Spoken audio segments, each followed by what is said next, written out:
Thank you so much. It is a real pleasure to be here. The place I'm most at home is to be in a classroom, and so to be able to come to the Clinton School, even if this is a little fancier classroom than I usually get to be in, and if usually people are not willing to sit on the stairs in order to hear what I have to say, nonetheless, it feels good to be back in school. You know, it is especially a treat to come to a place like the Clinton School. The notion that you are building on the tradition of the interwoven importance of scholarship and public service, and how this is a place that makes that special. It is an indispensable relationship. You know, I will say something I did not fully appreciate in my first years in teaching. In law school, as I started out, it was very much about what scholarly things we were writing, and was it cutting edge, and in effect communicating with other professors. As one of my friends from another law school said, I really only write for 6 people in the world. And I remember thinking, God, your entire audience could be wiped out in a minivan one-car crash. But the point is, I came to see that's not what scholarship should be about. It really should be about a much deeper engagement not only with our own students, but a much deeper engagement with the world around us and what that means in terms of public service. And it has guided my life and taken me in directions I never would have expected. If I'd been doing this lecture, what would it be now, 3 years ago, I have never thought of, well, I thought a lot about the financial crisis that was coming, but not that Congress would create the TARP and a congressional oversight panel to watch TARP, and then one night I'd be having all my students over for barbecue when the phone would ring, and a man on the other end would say, this is Harry Reid. And I said, who? And I'm trying to pay the guy who's delivering the barbecue, and the golden retriever is running circles around my legs going, oh, it smells good in here. And this man is saying on the other end, we want you to come run the congressional oversight panel. Hence, public service called in a much more direct way than the work I'd been doing. And of course, from there, got a little toe in the door to talk with the folks in Congress and talk with folks around the country about the idea for consumer agency. So I thought what I'd do today, I thought what would fit. Now, is this my cool clicker here? I want to make sure this is going, oh, yep, okay, gonna work. So what I thought I'd do today is that I'd start by saying thank you. I am delighted to be here. I want to thank Skip for the opportunity to be here. I want to thank Bev Lindsay, who told me I had to come to I was invited to come to Little Rock for something else, and she said, you can't come to Little Rock without coming to the Clinton School, so I want to thank you for that. And I want to thank you for an opportunity to speak, and also for an opportunity to see my cousin Francie and my cousin Steve, who live here in Arkansas, and a good reminder of good to be with family, good to be with friends, good to have this opportunity. I thought I'd use this occasion to be able to talk a little bit about the long arc of the scholarly work I've done and how I think it fits into this new consumer agency that we're building. And what I'm going to do is try to talk fast through some slides, and if we have a chance, leave some time at the end, particularly for students here at the Clinton Center, to be able to ask any questions. I know we're in a lunch break, so we've got a hard stop. So forgive me, but I'm going to see if I can go through this pretty fast. So here's basically what I think my research shows. I hope you all are going to be able to see this over here. And that is, in one generation, not just in this financial crisis, in a whole generation, the economics of the middle class have changed. That's what I want to talk about, and I want to talk about how they've changed. So I'll fill in the numbers. I want you to see the slope here. Everything's going to be adjusted for inflation, so you're looking at constant 2010 dollars. Okay, so don't worry about that. This is 1955 to the early 1970s. This is what a fully employed male is earning. So what you see, and by the way, GDP would look about like this too. What you would see is in America, that's getting richer, and it's getting richer collectively, GDP, it's getting richer family by family because fully employed males are making more money. So the pizza's getting bigger, and the piece of the pie that fully employed males are getting is going up. So in today's dollars, they're making about $29,700 back in 1955. By the time you hit the early 1970s, they're making about $49,500. Nice slope up. And then, oh, and you can see what happens with this. Family income, married couples, tracks that. Not surprising. Married men actually make a little more than single men. That's why the thing is a little bit higher. Make a little more, partly because you cut out the youngest earners who make the lowest prices, because not as many are married. Partly because, let's just face it, women know how to give men incentives to get out there and work. And it worked. It worked. Okay? So that's how household income goes up, because a fully employed male's income's going up. Why? Because a family back in those days, at the median, that's what we're talking about here, had one earner. And this is how it was working. And then in the early 70s, something bad happened to male, fully employed male, and that is the income just flattened out. So we have a fully employed male by 2009 that's making about $350 less than his fully employed father was making a generation ago. GDP kept going up, but the share that was going to a fully employed male shifted. Now, families tried to respond, and a married couple's, notice it's much more jagged, but a married couple's income continues to climb. How do they do that? We all know how they did that. They set a second person into the workforce. So think about that. The way you got growth in household income from post-war until the early 70s is a worker was making more. The only way you get growth in income after the early 70s is you better have two people to be able to put in the workforce. So there's my first point on how the world changed. Income composition changed. Every time you see these things that are linked to household income and they show the upward slope, remember how people got that income changed. Why does that matter? Well, I'll point out three quick things about why it matters. It matters because the expenses needed to generate that income shift in terms of transportation and clothing and lunches and eating out and all those child care, all those sorts of things start to shift. The second is the impact on one earner families changes. So you're a single mom trying to run a household. You're now doing it, you only got one income to be able to play this game, and you're competing in effect in terms of kind of what constitutes the middle class package against what two earners are able to make. And the third one, and this is the one that I think has just been enormously overlooked and matters a lot to me, is the risk profile of this family changes. And I'll give you two quick examples of that. First one is the risk of unemployment. So, okay, you've got two workers. Either one could be unemployed, means half of them could keep their jobs. Of course, you double the odds that one of them would lose their jobs, right, statistically speaking. And if you're counting on both those jobs to be able to make the mortgage payment and hang on to the health insurance, you got a real problem. But here's the other part of what you lost. You lost something that demographers call the added worker effect.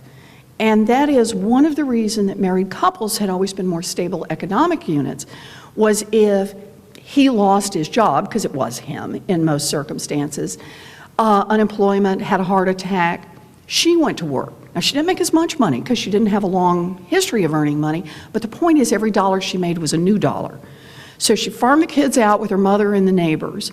She goes to work. He comes back to work when he's reemployed or when he's healthy again. She keeps earning, so they have an above average for a while, and the combination lets them slide on through. They lost the added worker because they got all the workers in the workforce in ordinary times. So bad times hit, you got nothing but down. And however long the down lasts is however long the down lasts. The other way in which it changed is it changed in another form of risk that we never talk about. And that's the risk, let me put it this way, it's like the risk associated with medical problems.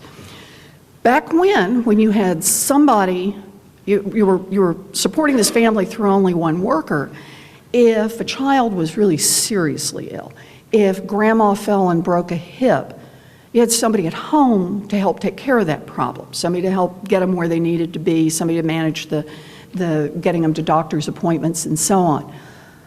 You lost that. So that when somebody gets really sick, when on either end of the age spectrum, nowadays, you have to monitorize the impact of that. Either you've got to hire replacement help, or somebody's got to take off work, which means you lose income. And this happens, ironically, at the very moment in America when the medical establishment figures out one way to cut costs is to push them back into the family. So the whole notion behind hospitals is actually, you can track this through B-school literature, hospitals shift by the late 70s into a model known as send them home quicker and sicker. The idea is not that people got well faster, but families would provide what had been provided somewhere else. And I just have to mention a quick example of this. When my daughter was born back in the 70s, normal healthy delivery yielded a mama 5 days in the hospital, and a C-section yielded 10, right? That's, oh yeah, people back there who are younger than we are said, no. The difference, of course, now is you're lucky on 24 hours on an ordinary delivery, and they sent my daughter home after a C-section in 48 hours. Now, the reality is she better have a mama at home to take care of her, except her mama now has a full-time job. Nobody else to help out. Everybody's in the workforce. So it's another risk factor. It's monitored. We're always at risk for falling, for breaking hips, for having babies, for doing all those things. They've become more financial risks.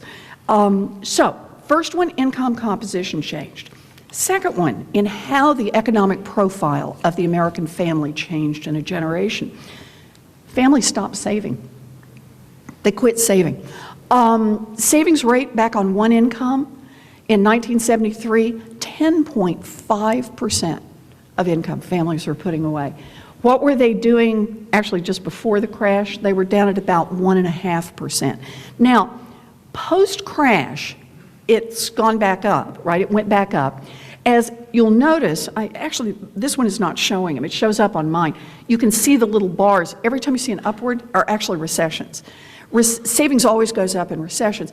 One other thing, though, I want to say about this, and notice it's starting back down. It's got a little click down. We'll see what happens. One thing I want to note about this, though, whenever you read the statistics on savings, these are not by median household.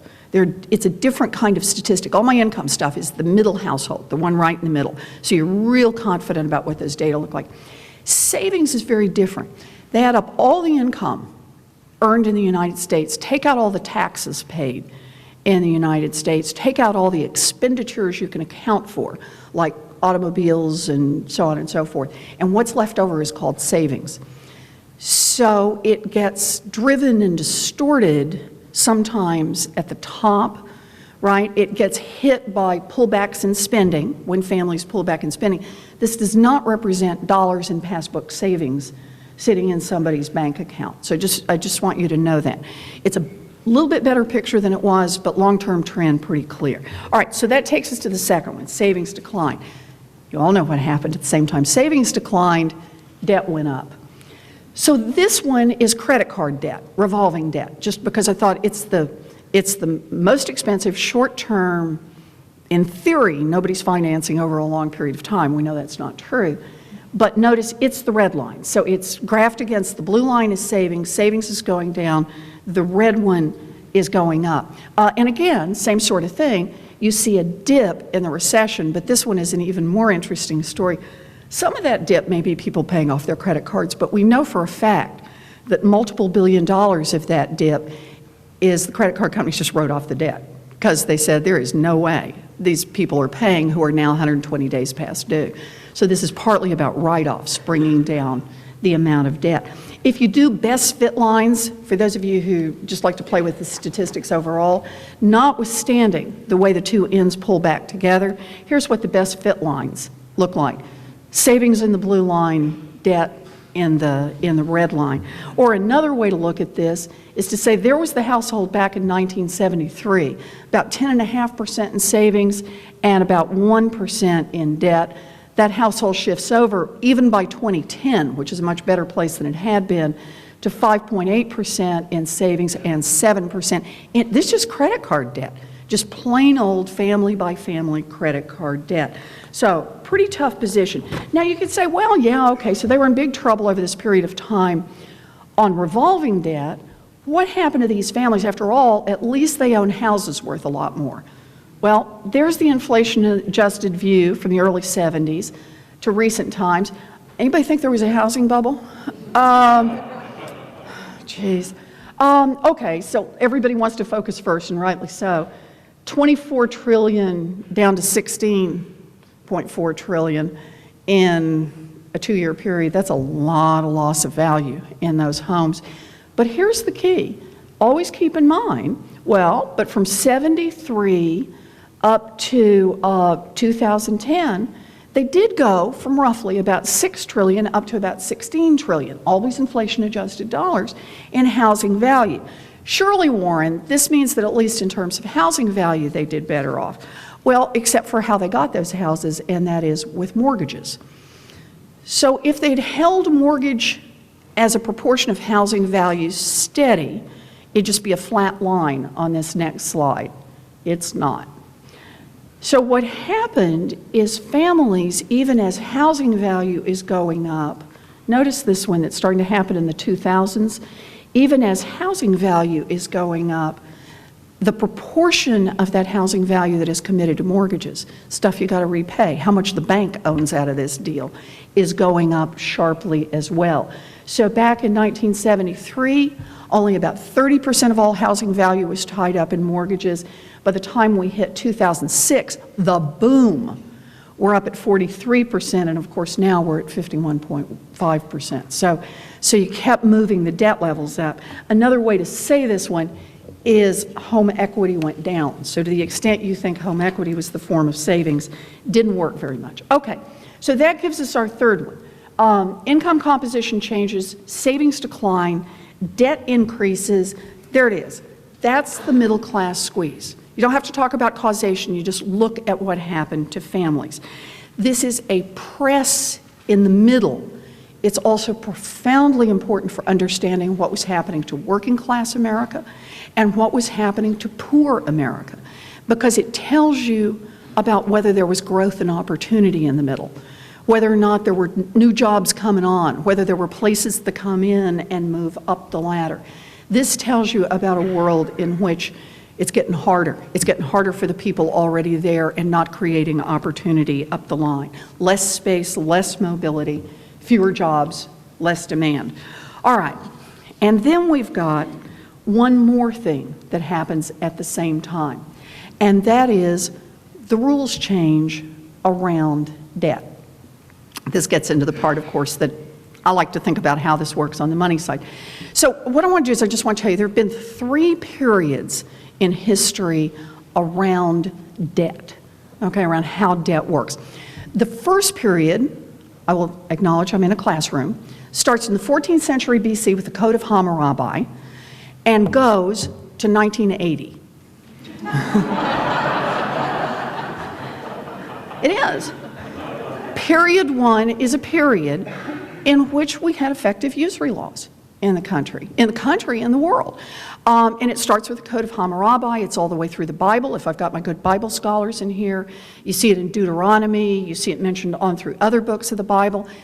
It picks up in the colonies. Every colony in the United States, or in the, not yet the United States, had it. Every state had usury laws. They were always done at the state level. We didn't have much in the way of federal, but everybody had it. Why is it relevant? It's relevant for 2 reasons to understand. When you have a cap, Arkansas, it's in your state constitution. I remember teaching this when I taught, teaching over at University of Texas.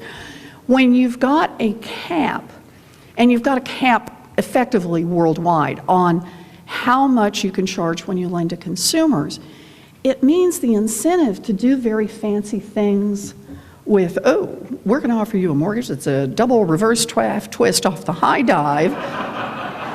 You just clunk your head excuse me, into the usury cap. And so what happens is throughout this entire period, by and large, I don't want to say this perfectly, but by and large, credit products are priced in a fairly transparent way. There's a little niggling around the edges, but it's They're basically, what you see is what you get.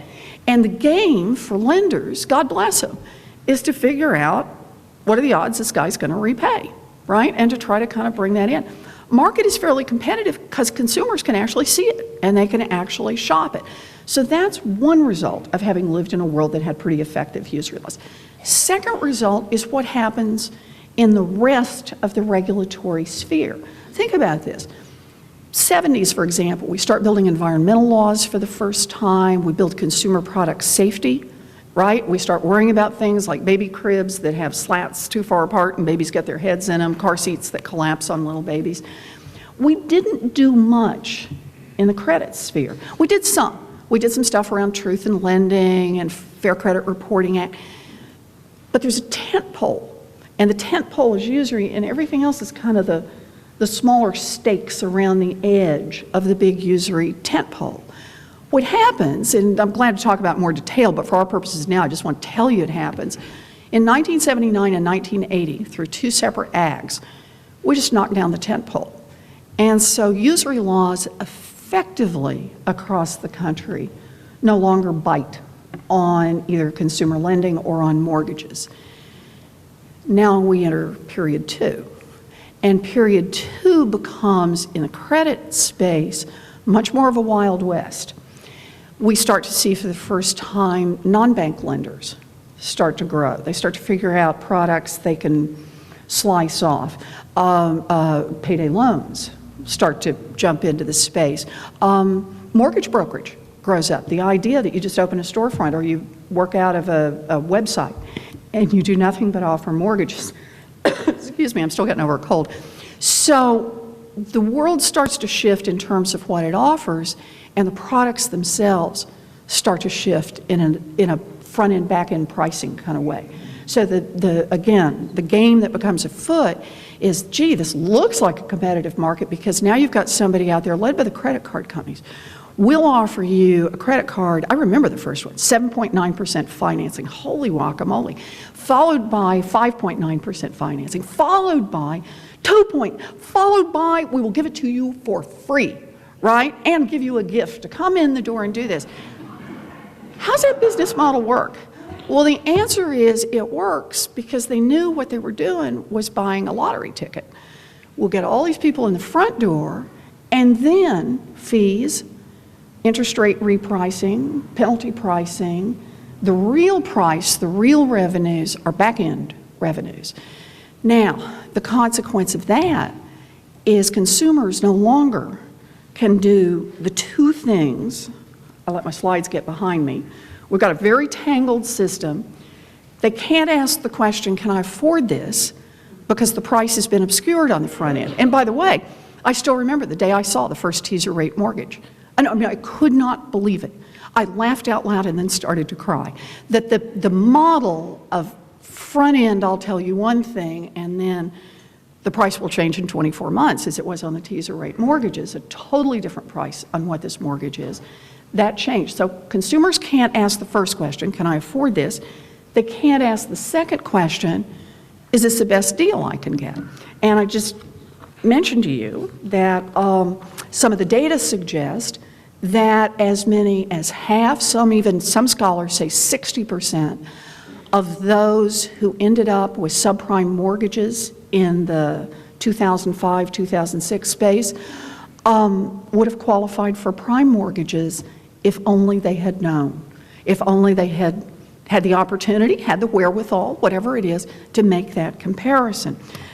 So what we've got now is we've got a world in which consumers can't do this and regulators, it's not that we don't have any federal laws. We do have federal laws on credit. In fact, by this time period, we have 19 of them scattered among 7 different agencies that can write rules, do pieces, but nobody seems to regard it as their first responsibility. So we end up in a world in which income changes, savings decline, debt increases, and the laws governing borrowing change. And that takes us to what I see as the third time period, and that is starting in 2011, we now have a Consumer Financial Protection Bureau. This is the part, and this is the part I want to see if I can link this up overall to how this may make a change for American families. So what does the Consumer Financial Protection Bureau do? Well, the first thing it does is it says, there we go, instead of having 7 different agencies at the federal level, none of whom have as their first responsibility consumers. And I don't want to say this in a bad way, I just want you to think about it. Who goes to the Fed? People who are dying to do consumer work, as I once heard someone sneer, we're not interested in refrigerator installment contracts. Okay. It's people who want to do monetary policy. It's people who, right? And God bless, there should be somebody who wants to do that. I don't want to do it, but I'm glad other people want to do it. Who goes to the different regulatory agencies? Not somebody who's been worried about consumer credit issues. We've got 7 different agencies with bits and pieces, and to their credit, they said, well, that's not our responsibility, it's somebody else's responsibility. Sometimes both would regulate in an area. Many times neither would regulate an area. So what do? We now at least bring it all to one entity. We've got one entity that is supposed to monitor all 19 of those statutes, be responsible for doing rule writing, right?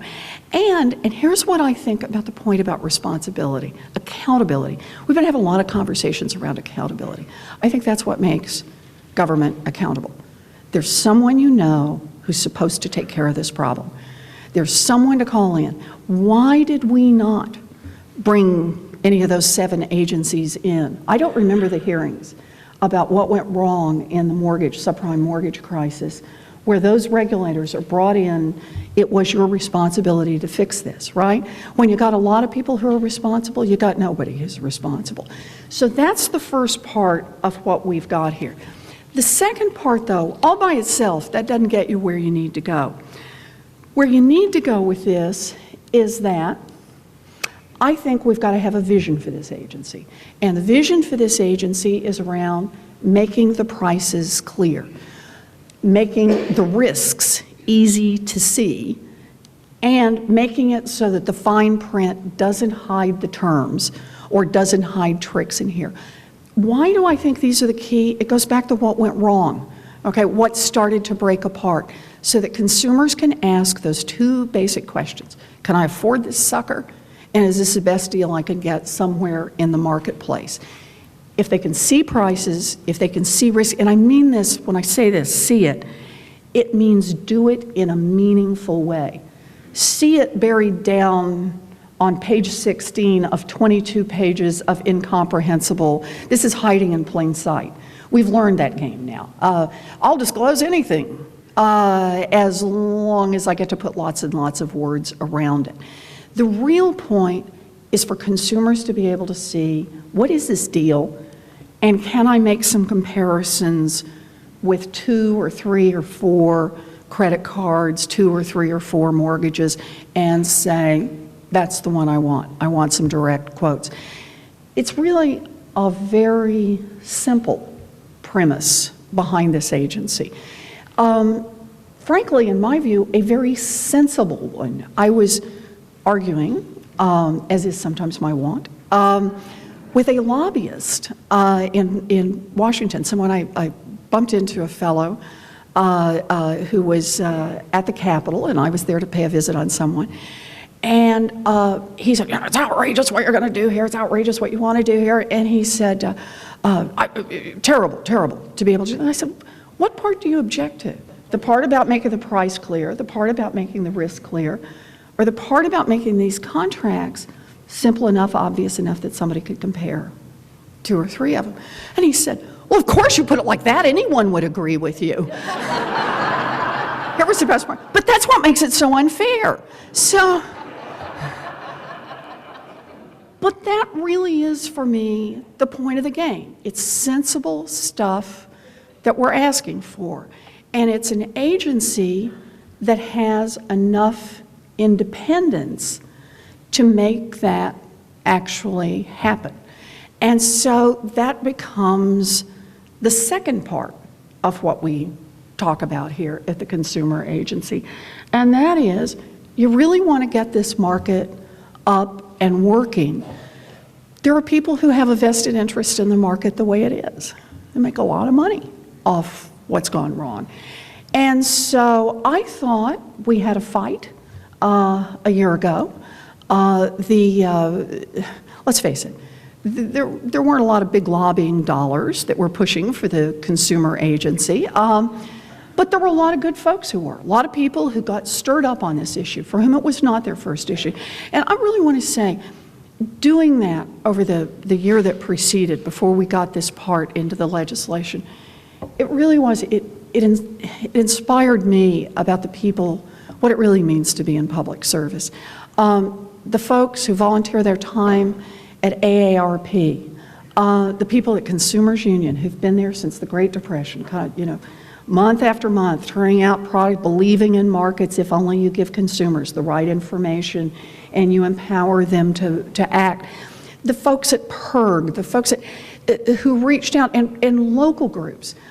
We ultimately ended up with a group called Americans for Financial Reform. It had more than 200 organizations. I'd say well over half were not specifically about consumer credit, but they understood generally about the economics of families, the economics of middle class, the economics of poor families, and saw this as something they wanted to get behind and really put their shoulders behind. So we had a big fight about this a year ago, and a lot of, I will just tell you, offers of compromise.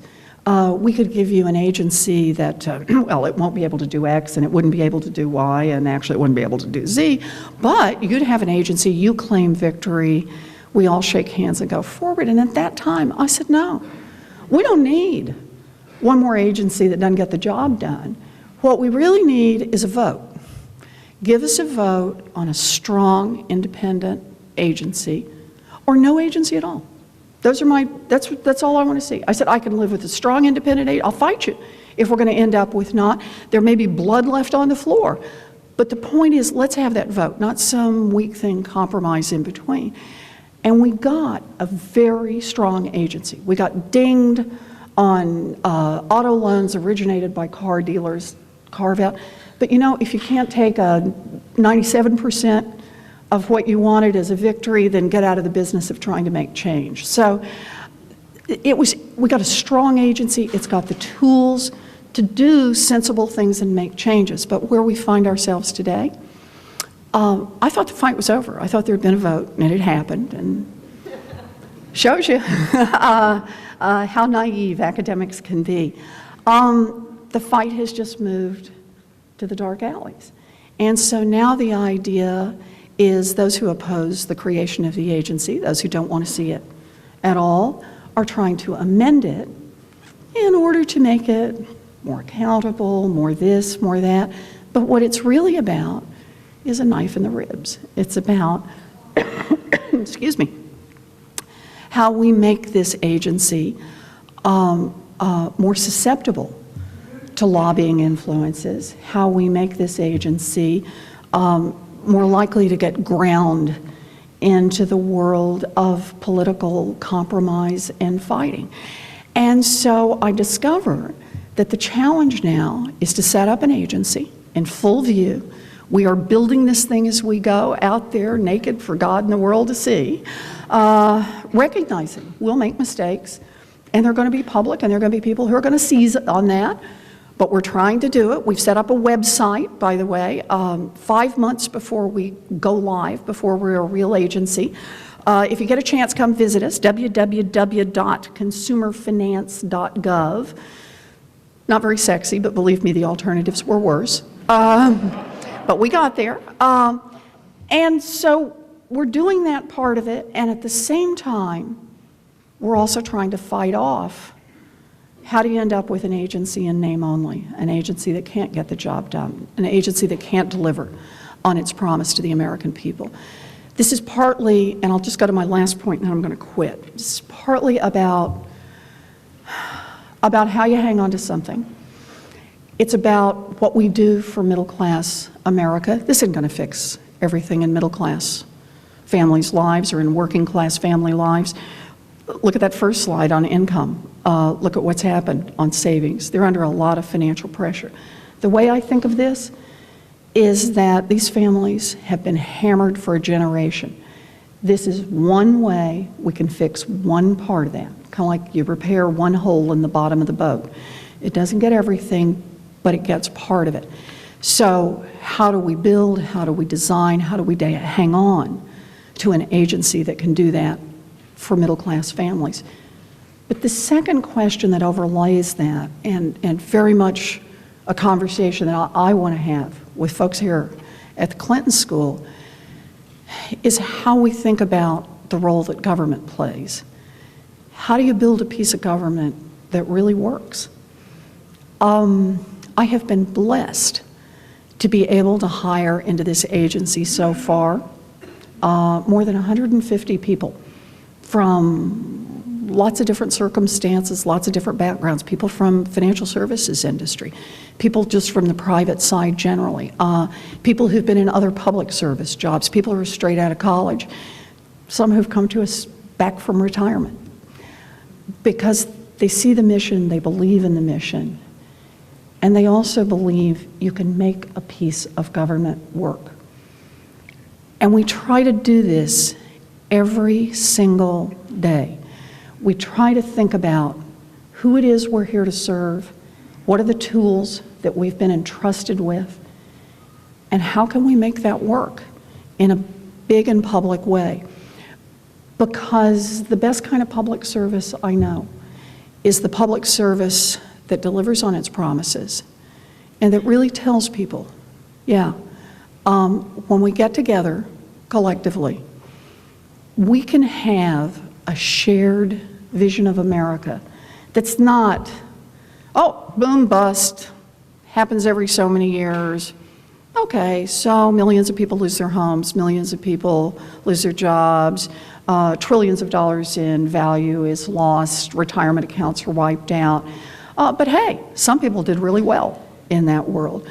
That is one option, and it is one vision of the kind of country we should be. The other is to say, we're better than that. We have more belief in ourselves and more belief that if you put it in front of us, let us see it, let us think it through, we can build a better America than that. And so that's what this agency is about, that's what I'm about, that's what public service is about.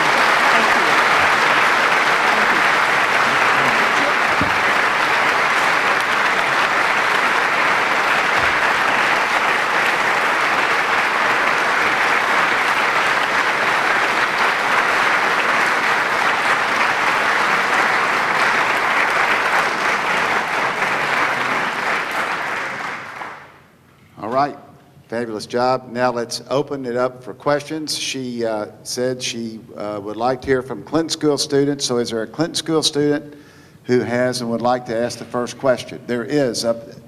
Heath, you'll just have to scream it out. Can you describe, thank you for being here, by the way, it's a real privilege. Thank you. Can you describe the backstory of how you got President Obama on board with this? Turn off the cameras.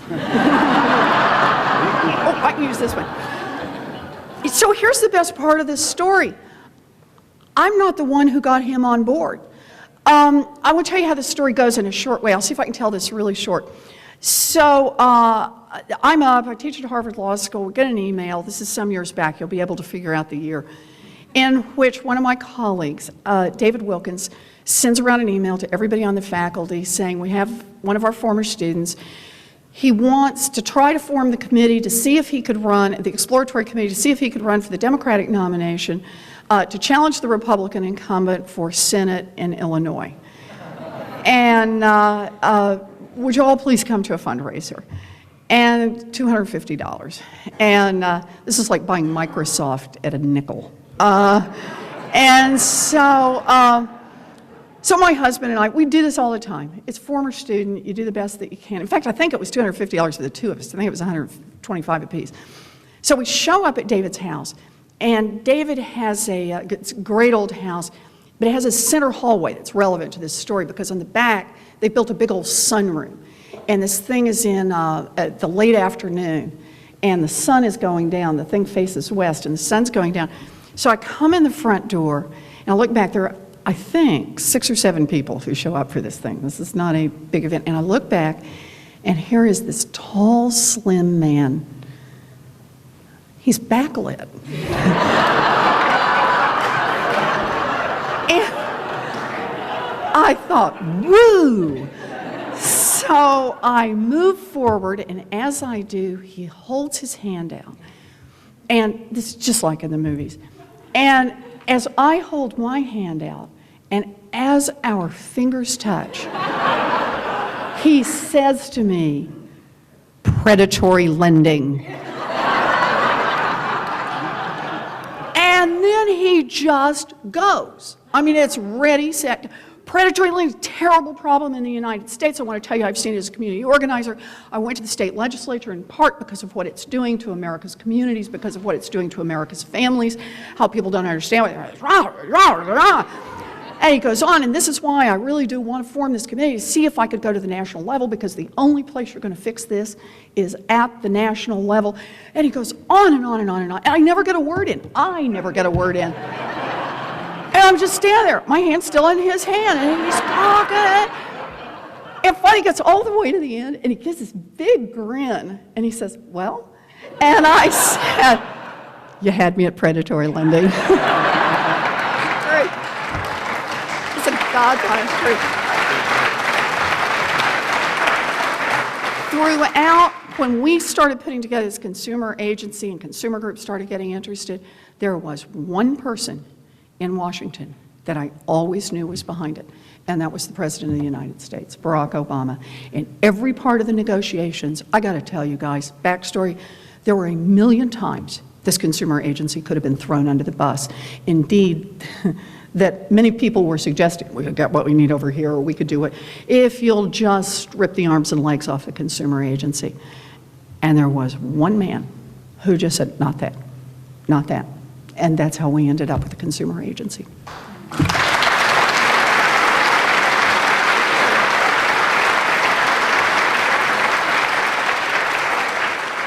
Questions? Yes, ma'am. Wait for the microphone, please. We can get the microphone to you, right? No, but she needs it for the recording. Okay.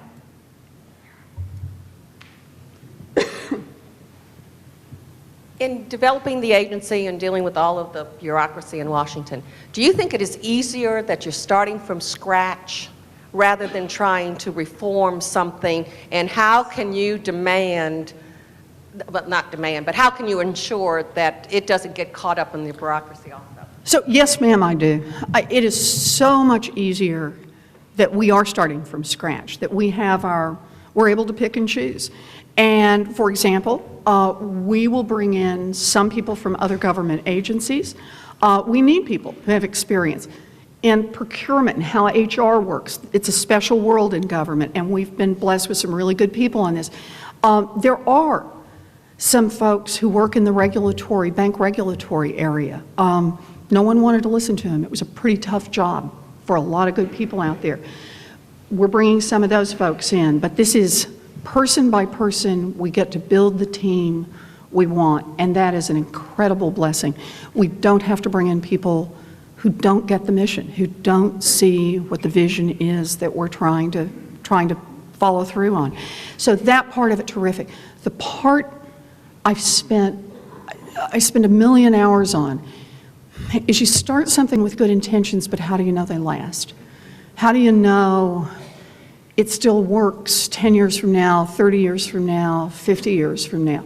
And part of the answer is you don't, but you try to be smart about it, and you try to build structures in that you think will be lasting. You try to build in things that will make it hard to veer off. And I'll just give you a couple of examples of this.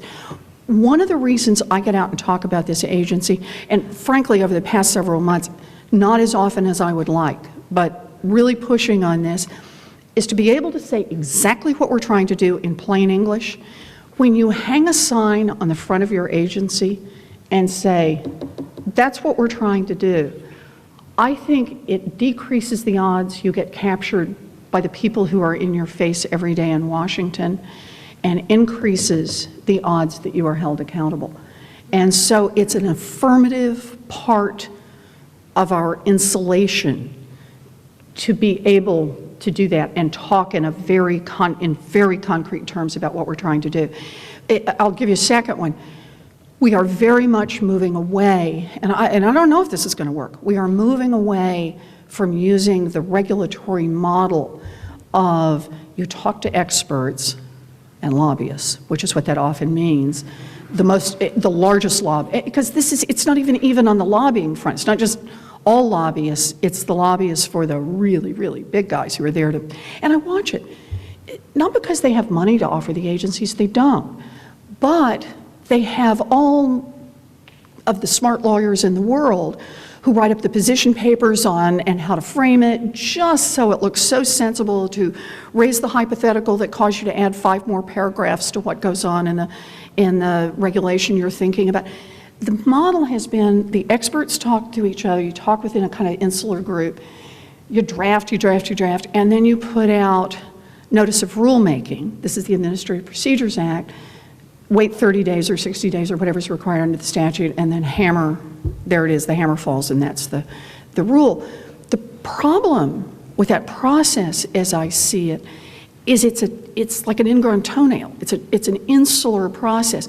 So what we've built in is we started out reaching out to folks last September and October, including community banks and credit unions, people who are trying to run a business model that actually works for American families, and talking to them about what our priorities should be. Where are our best targets of opportunity for changes we ought to be thinking about? Where can we best help? Where are the biggest problems? Where are the biggest places we could make changes? We are going to, in 2 weeks, I'll say this really quick, remember the big stack of papers you signed at a mortgage closing? Right, you remember how useful they are to you at that point in time, right? We're taking 2 of those forms that are at the federal government level, one called the TILA form, one called the RESPA form, complicated, about an 85% overlap. They cost money to fill out, and there are real regulatory consequences to the mortgage originators if they don't get all the lines right. The value they deliver to the consumer, because they come so late and they are so complicated, is the needle's hitting zero.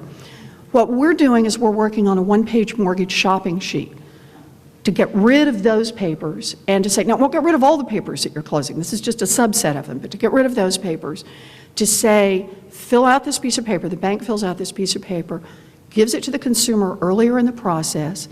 Instead of having pages and pages of stuff, it has about 10 pieces of information. That's it. We've called in, we've actually hired folks who do how ordinary people read information and process information.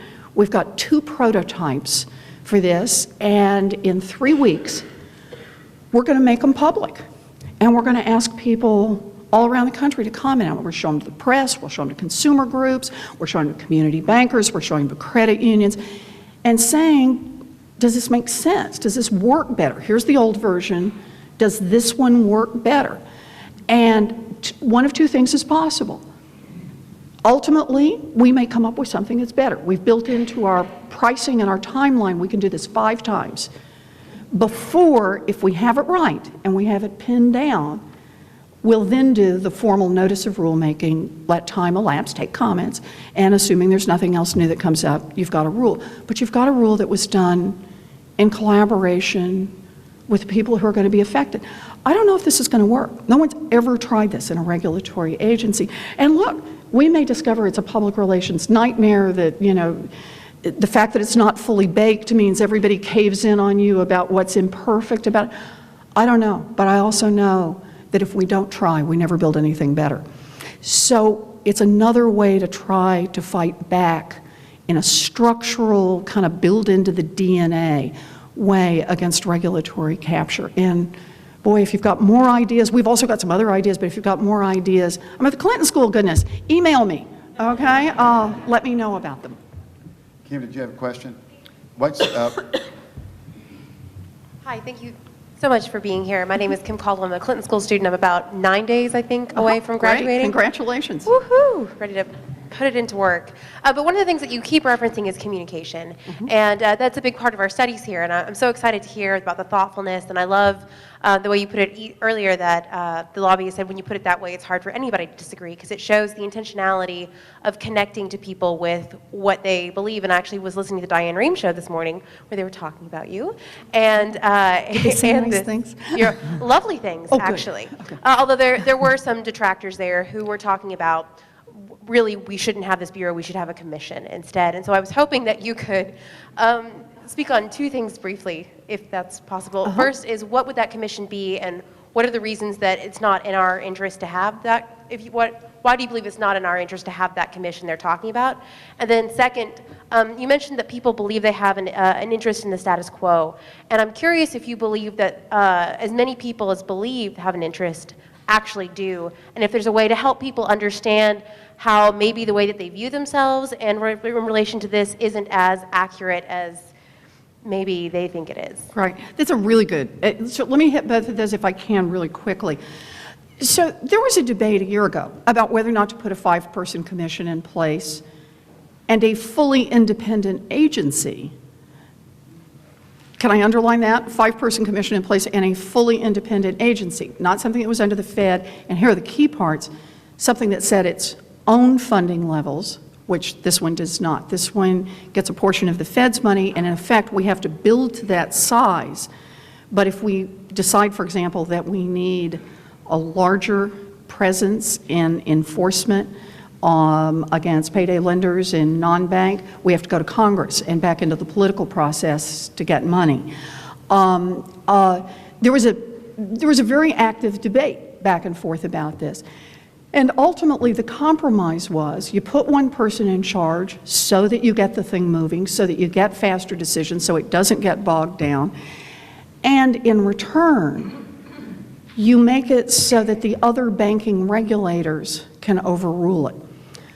We are the only agency, as far as I know, anywhere in government, I know for sure the only banking regulator, where we issue regulations that are subject to the Administrative Procedures Act and can be sued on, and Congress could overrule, and all the usual things, but that the other banking regulators who watch out for the profitability of the banks can, by a 2/3 majority, say, no, we just simply repeal your rule, we veto your rule.